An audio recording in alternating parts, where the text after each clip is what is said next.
దేంట్లో పేర్లు చెప్పండి అన్న. మీరు అడిగారు కదా ఏ ఇద్దరు అంటే రమేష్ గారు ఇంటికి వెళ్తుంటే జరిగింది కదా, తెలీదా మీకు? టీడీపీ కార్యకర్త అంటావుగా, అంటే వైఎస్ జగన్మోహన్ రెడ్డి గారికి అంటున్నావు కదా, నేను టీడీపీ కార్యకర్త మీతో ఎప్పుడు అన్నా లేదా వైసీపీ కార్యకర్త? అది మరి కార్యకర్త అయినప్పుడు తెలీదా నీకు? ఎవరు వచ్చి అన్నా ఒకటన్నా పొరపాటున జరుగుతుంటాయి. ఇప్పుడు ప్రజలు ఏమంటున్నారంటే జగన్మోహన్ రెడ్డి గారికి అంటే పొరపాటు కార్యకర్తలు అంటే మీకు అదేది బషీర్ బాగులు 100 మందిని రైతులను కాల్చి చంపిండు. అవి ఆఫ్టర్ కదా మరి రైతుల్ని చంద్రబాబు నాయుడు చెప్పు. 30 సంవత్సరాలు అదైనా హిస్టరీ కదా, ప్రాణానికి ప్రాణమే కదా. సరే జగన్మోహన్ రెడ్డి దొంగవీటి రంగాన్ని ఏమైంది?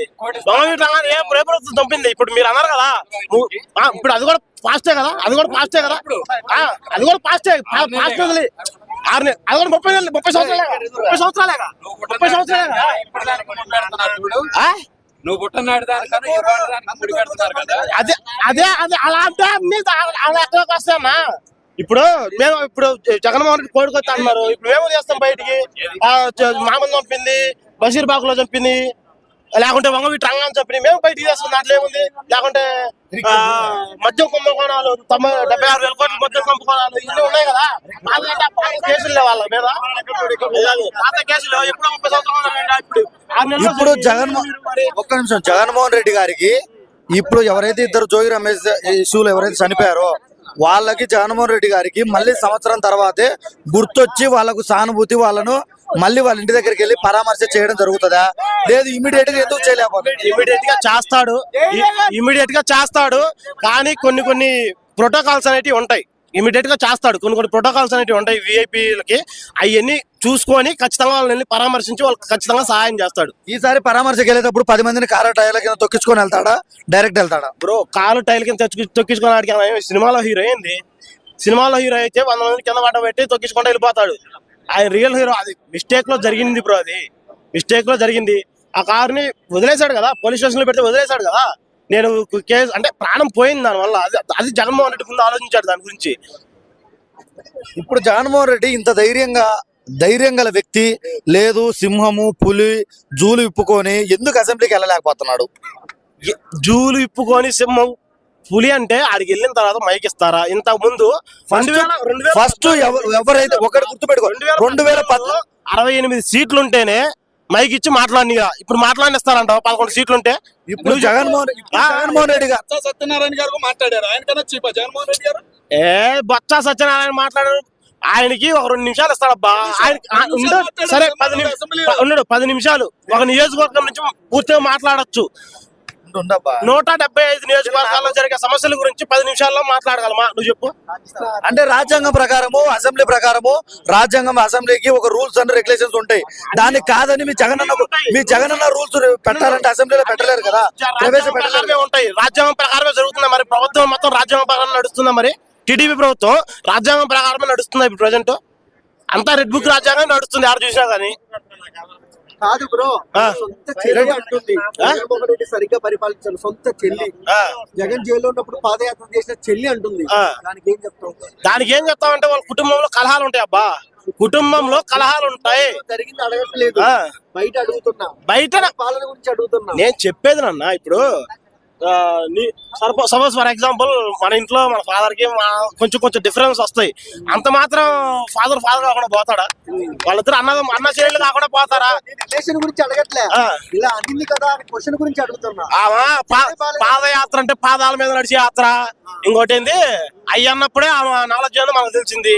ఇంకేం ఆమె గురించి మాట్లాడేది అంటే ఆమె లేకపోతే జగన్మోహన్ రెడ్డి గారు 2019లో గెలిచేవాళ్ళ?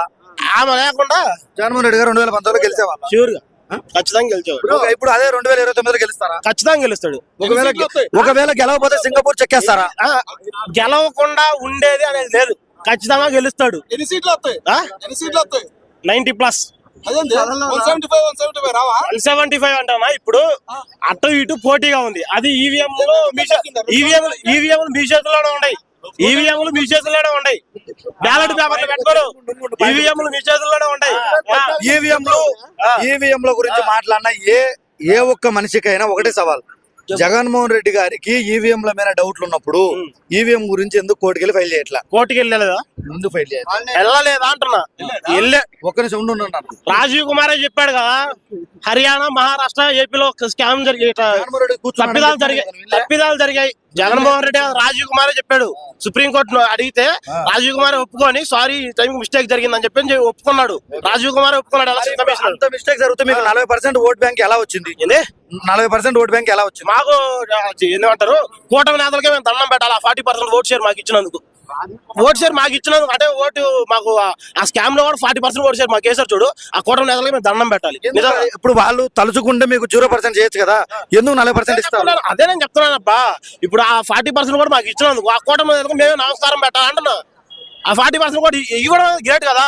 చంద్రబాబు ముందు చూపు, ఒరే వాళ్ళకి 40% ఇచ్చి మనం 60% తీసుకోవాలి, ఇవ్వడం అనేది గ్రేట్ కదా ముందు. అది అనేది అంటే ఇప్పుడు మీరు 2019లో గెలిచారు. 2019లో సంసారం చక్కగా ఉంది, అన్ని ఈవీఎం లో కరెక్ట్. సరే, ఇప్పుడు ఈవీఎం లో చక్కగా ఉన్నాయి, 2024 ఈవీఎం చక్కగా ఉన్నాయి, నువ్వే మాట్లాడుతున్నావు. 2018లో ఆ తిరుమలకి నెయ్యి సప్లై చేసింది ఎవరు? 2018లో పదవిలో ఉండింది ఎవరు? చంద్రబాబు నాయుడు. అప్పటి నుంచి అదే సప్లై చేస్తున్నారు, ఆ కంపెనీయే నెయ్యి సప్లై చేస్తున్నారు. 2018, 2019 ఎలక్షన్ ముందు కల్తీగా నెయ్యి 2019 దాటంగానే ఎట్లా కల్తీ అయింది? ఎందుకంటే జగన్మోహన్ రెడ్డి గారు ఇక్కడ షేర్ % అడిగారంట కదా, 30% షేర్ రావడం వల్లే. ఎవడు తెలుసు? హెరిటేజ్ అనేది ఎంత దగ్గర బ్యాన్ అయిందో మీకే తెలుసు. ఒడిశాలో బ్యాన్ అయింది, పక్క రాష్ట్రం చెన్నైలో బ్యాన్ అయింది, గుజరాత్ లో బ్యాన్ అయింది హెరిటేజ్ అనేది. మరి అంత కల్తీ ప్రొడక్ట్స్ తీసుకొని వచ్చి చంద్రబాబుని కల్తీ అంటారు, జగన్మోహన్ రెడ్డి కల్తీ అంటారు. అసలు ఓన్ బ్రాండే కల్తీగా ఉంది కదా. జగన్మోహన్ రెడ్డి గారు ఇంకోటి అడుగుతారు, చెప్పండి. జగన్మోహన్ రెడ్డి గారు హెరిటేజ్ గురించి వాళ్ళ పర్సనల్, అది ప్రభుత్వాది కాదు, ప్రభుత్వాన్ని ప్రశ్నిస్తున్నాము, ప్రభుత్వానికి సంబంధించి ప్రశ్నిస్తున్నాము. ఓకేనా? ఎవడబ్బా సొమ్ము తీసి పెడుతున్నారా అన్నారు. ఇప్పుడు ఏమన్నా మీకు హెరిటేజ్ షేర్లు తీసి పెడుతున్నారా? ప్రభుత్వం పెట్టట్లేదు. మరి ఇప్పుడు మీరు అన్నారు కదా ఇంతకు ముందు. ఈ రోజు మీరు రియల్ గా జగన్మోహన్ రెడ్డి గారు 2019లో ఏ మినిస్టర్ అయినా సరే మీరు మీ శాయశక్తుల ప్రయత్నించి ఏదైనా కంపెనీని ఆంధ్రప్రదేశ్ కు తీసుకురమ్మని ఏ రోజున అన్నారా? చెప్పు. ఈ రోజు నారా లోకేష్ గారు డైరెక్ట్ ప్రెస్ మీట్ లో చెప్పారు. జన్కో పవన్ కళ్యాణ్ పోయి చూపించాడు. జన్కో ఏమంటారు, కంపెనీ పేరు గుర్తులేదు, రాయల్స్ అనేది ఒకటి ఉంది. పానాసోనిక్, తిరుపతిలో పానాసోనిక్ తడలో ఒకసారి చూడు. ఇంటర్నేషనల్ లూలు మాల్ ఎందుకు తరిమేశారు? ఇంటర్నేషనల్ లూలు మాల్ ఎందుకు తరిమేశారు? Lulu mall Vijayawada bus stand పక్కన పెడుతున్నారు. 4 ఎకరాల స్థలం కేటాయించాడు. ఆ 4 ఎకరాల స్థలం యొక్క ఎస్టిమేషన్ ఎంత తెలుసా? 440 కోట్లు. లూలు మాల్ ఆఫ్టర్ అంటే దాని మంచి కంపెనీ పెట్టచ్చు. ఆడ ఎందుకు ఇచ్చారు, ఎంతకి ఇస్తున్నారు తెలుసా? 90 పైసలకి. లోకేష్ అంటాడు 90 పైసలకు కాదు, మొత్తం ల్యాండ్ 90 పైసలకి ఇస్తా అంటాడు. ఏం నీ జాగిరా, నీ అయ్యే జాగిరా, లేకపోతే మీ తాత జాగిరా? నువ్వు 90 పైసలకి నాటికి మా స్థలం. ఒక కంపెనీ వచ్చి అక్కడ ఎస్టాబ్లిష్ అయిన తర్వాత ఆ కంపెనీలో జీవితాంతం జాబ్స్ ఉంటాయి కదా. నువ్వు కంపెనీ అంటే సాఫ్ట్వేర్ పెట్టావు, 10,000 మంది జాబులు, వాళ్ళు 10,000 మంది జాబులు కాబట్టి లూలు మాల్ వస్తుంది. చెప్పు. లూలు మాల్ వల్ల 20,000 మంది జాబ్స్ చేస్తారు, ప్రత్యేకంగా పరోక్షంగా అని వాళ్ళు కూడా చెప్తున్నారు. 5,000 మీరు అన్నారు ఇంతకుముందే, వాలంటీర్లు జాబులు 5,000 వస్తున్నాయి. ఆ 5,000 ఎవడికి కావాలి? మీరే అన్నారు కదా ఇంతకుముందు 5,000 ఎవడికి? 10,000 ఇస్తా, నేను 10,000 ఇస్తా అని మాట్లాడిన వాళ్ళు ఇప్పుడు వాలంటీర్లు కూసేలేదు. మరి దాని గురించి మాట్లాడండి మీరు. వాలంటీర్లు ఎవరు కూడా వాలంటీర్లు నిజంగా వాలంటీర్ అనే వాటికి సంబంధించిన వాళ్ళు కాదు. వాళ్ళందరూ జగన్మోహన్ రెడ్డి కార్యకర్తలు మాత్రమే. కార్యకర్తలను ఎలా పెట్టుకొని జీతం ఇవ్వగలరు? కార్యకర్తలనే మీరు 10,000 అట్టిస్తామన్నారు. మీరు ఆ కార్యకర్తలకి జగన్మోహన్ రెడ్డి పెంచి పోషించిన మీరు ఒకటే మీరు అన్నారు కాబట్టి నేను ఒప్పుకున్నా. పెంచి పోషించిన కార్యకర్తలకి మీరు 10,000 అట్టిస్తామన్నారు. గతంలో ఈ నియోజకవర్గం తెలియక వాళ్ళ కార్యకర్తలను తెలియక ఇచ్చారు. తెలియదంటే ఇది నమ్మాలి, ఇది నిజంగా నమ్మాలి నేను.